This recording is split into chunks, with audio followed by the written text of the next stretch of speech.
welcome back to another episode of FluentCast, the podcast where we explore the coolest parts of the English language while improving your listening skills. Now, let me ask you something. Have you ever been scrolling online and come across a word or emoji and thought, wait, what does that mean? Maybe you saw something like she's got the riz, or someone just commented slay with 18 fire emojis.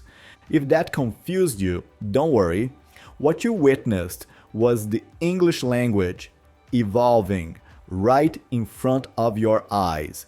Today, we're diving into the wild world of modern English slang. We'll see how platforms like TikTok and Instagram are changing how we communicate and why English learners should pay attention to these changes and maybe even embrace them. Let's go. Now, before we get into Gen Z slang, let's take a breath and say something important. Language is always changing. Always.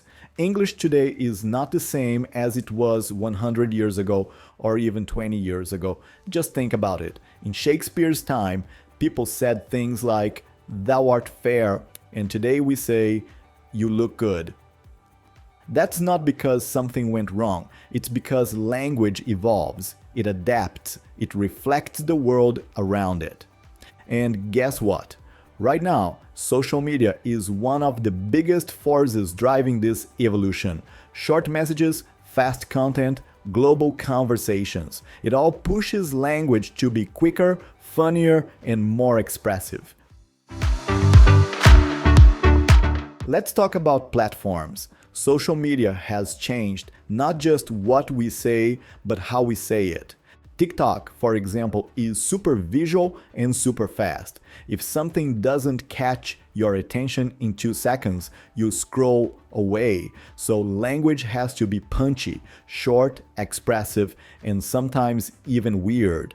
And this leads to the birth of new words or new uses for old words. And then there's Twitter, or well, X now, which used to limit you to 140 characters. That meant you had to be clever, you had to be brief. And boom, slang exploded. But here's something cool. This isn't just Gen Z making up stuff in a vacuum, this is global. A term might start in one online corner, maybe from a gamer in Brazil, a dancer in Korea, or a beauty influencer in Nigeria, and suddenly it's everywhere. Slang is no longer just local, it's viral.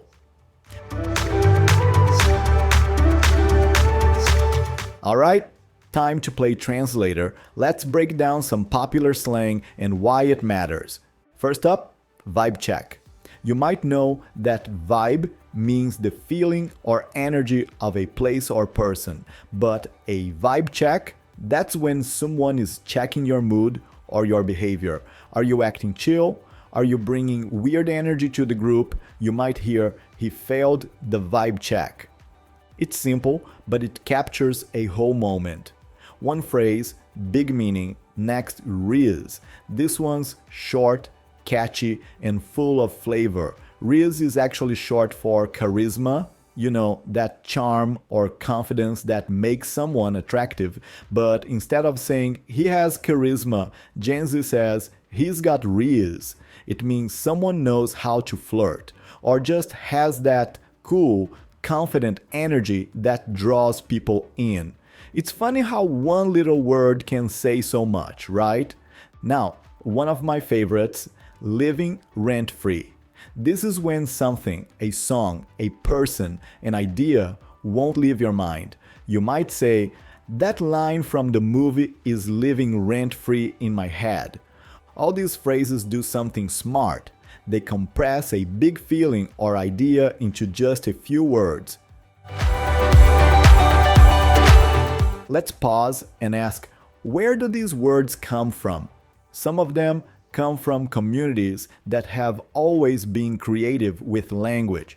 For example, the word slay came from drag culture and the LGBTQ plus community. It means to do something really well or with style. You wear an amazing outfit, you slay.